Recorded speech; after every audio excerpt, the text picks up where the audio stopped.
this is, according to Callis, this is going to be part 3 on the trifecta of Christian rock that, quite frankly, saved me a lot of headache, I guess, in my lifetime, by none other than the band Petra. And this is, in my opinion, the best album they made, probably until their last album.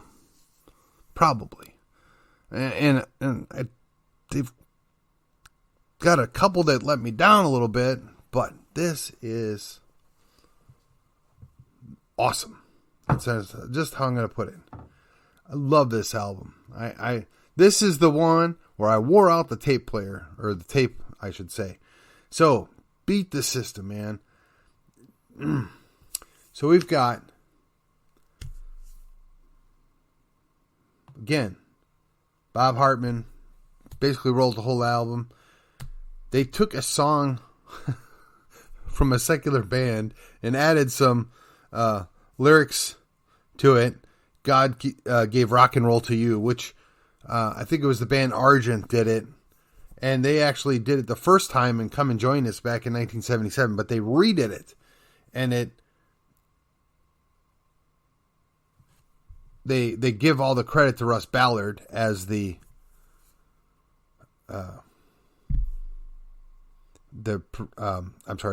writer, but it does contain lyrics not heard in the original Argent version. I guess that's fair way to put it. Okay, so sadly, there were recordings of some of the songs that they never finished and didn't release that would have been on this, and because the way they write it, they're very similar kind of thematic songs. So, 10 songs. Beat the System, Computer Brains, Clean, It Is Finished. Okay, now, I'm sorry, we're going to come back to it, but I just got to say, that is probably my absolute favorite song that they ever did. Okay, Voice in the Wind, God Gave Rock and Roll to You, Witch Hunt, Hollow Eyes, and then Speak to the Sky. Now, if anybody knows me, you'll know where that comes from, or how that's relevant to me. And then the last song, Adonai. Okay, so there are a number of songs here that rate being mentioned, and probably quick lyrics go over. Again, the theme of the music, even the little change. I mean, it went more of a synth kind of sound, I guess is what they call it. I don't know. It sounded like rock and roll to me, but they said it's more of a synth rock. And, you know, whatever. It was put up for a Grammy for a gospel performance. And I mean, if you want to call this gospel, more power to you, right? Okay, so Beat the System, Computer Brains, and then Clean. All right, I'm going to skip the first two only because I don't have near enough time to go over all the lyrics that are involved in this, and I'm just going to get lost in it if I do. So here we go, Clean, and this is important. This is one of these songs that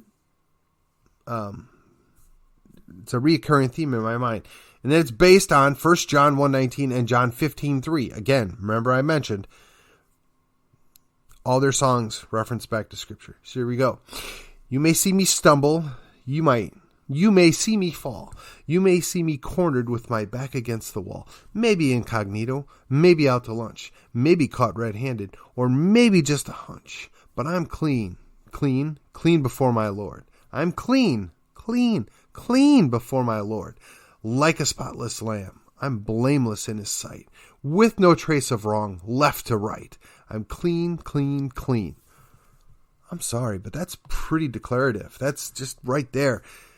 And then here we go. Kneeling in the closet, begging daily bread. There may be a skeleton hanging overhead. Where are my accusers? None to be found. They all dropped their stones when the master came around. Again, very declarative. References back to the story where the adulterous woman was going to be stoned, and she's like, well, hey guys, before you do that, maybe you ought to consider these things. Just by writing in the dirt. I've missed the mark. I can't deny it. I don't condone or justify it. But I've done nothing that His blood can't wash away when I take it to the cross and start to pray.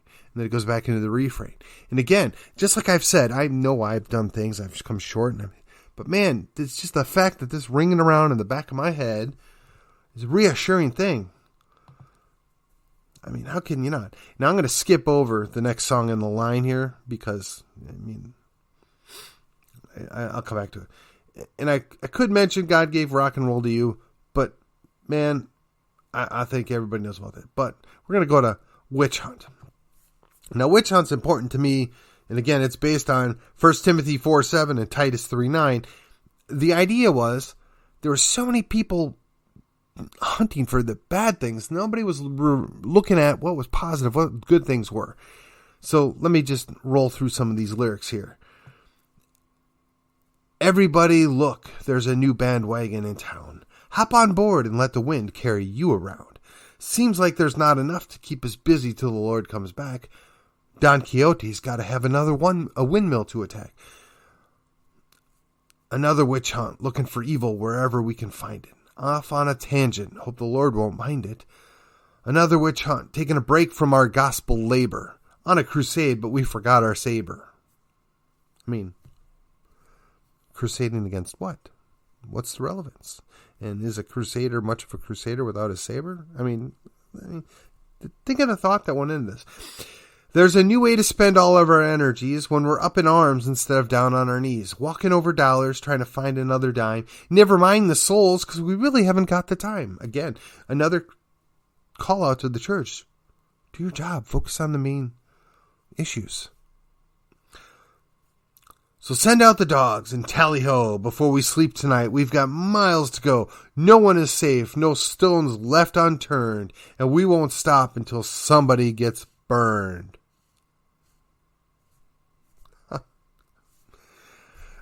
I'm sorry, but that just the thought of that, it's like, what about misplaced priorities is in place here? What about everything holding back to what you're supposed to be focused on? Directly following this was Hollow Eyes, and I got to say this was especially moving to me when I was real young, and now I look back and I listen to it and I'm like, okay, yeah, that's still a really good song, and it doesn't maybe have the grip that it once had on me, but it's based on Matthew 25:35 through 48, just talking about different things and how if we would do here, I'm just going to get the refrain. I think that's really the most important thing here. The least of these is hungry. The least of these is sick. The least of these needs clothing. The least of these needs drink. The least of these knows sorrow. The least of these knows grief.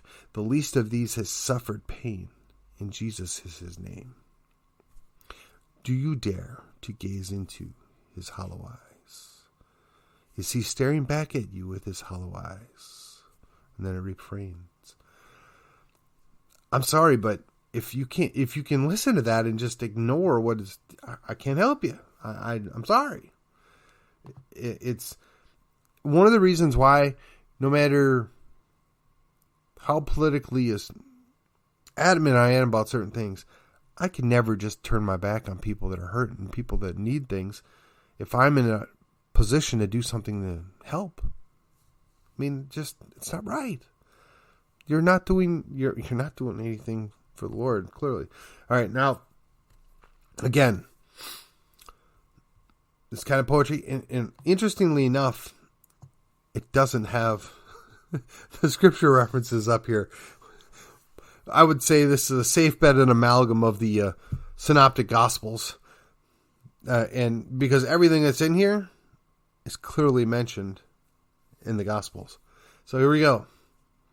Boy, I'm going to have to try real hard not to break into the music in my head on this.